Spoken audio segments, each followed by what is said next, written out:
Tekon ka breaking news which ka greater penal state ka jan gwasa metama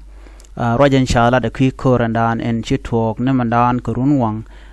gwas mi sha jichen bor sha da maktin de ne SSPDF ki de ne jani kel ke de ne tin kontela de ne tet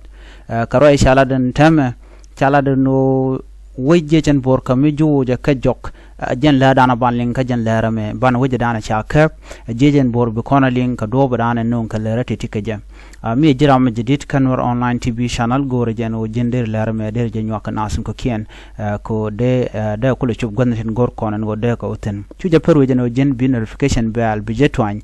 ko beten kona lat ko rodien tamare wike great penal state bi ka shamala lingi ke bi ka shamala jige kami jira me dong teten wonan gwasame kan Nuer online tv channel gore jeno ene gwasa chibeno bi ka cheki kan lari kan Nuer online tv channel katin kone lat karodian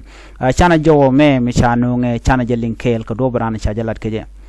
saladen wo shide chen bor la y army chika wajane mente denne kirma yaditin la denne SSPDF no la denne kone pin kirma yadit no chala don teme cha gwad dan tikitin cha ka kaf cha wije mo cha ja ka we cha ka we shal ka gala shal chala den wo tama gala shal wo ka malakal te tet ka jeshen bor ka jan gwasame kro jadana shalat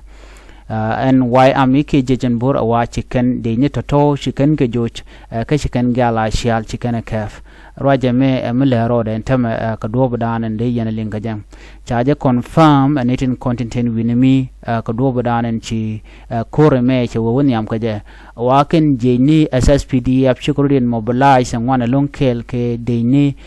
tani alo de kan wore de kan ko nang na ko ulang ajen kore shaling o shituong na pan gwa de shikben ka doma alo de kan wore de kan ka benakten dio je shia video ren kel shia janen gwa dan dwe kan matre yire babura ka dwe kan wore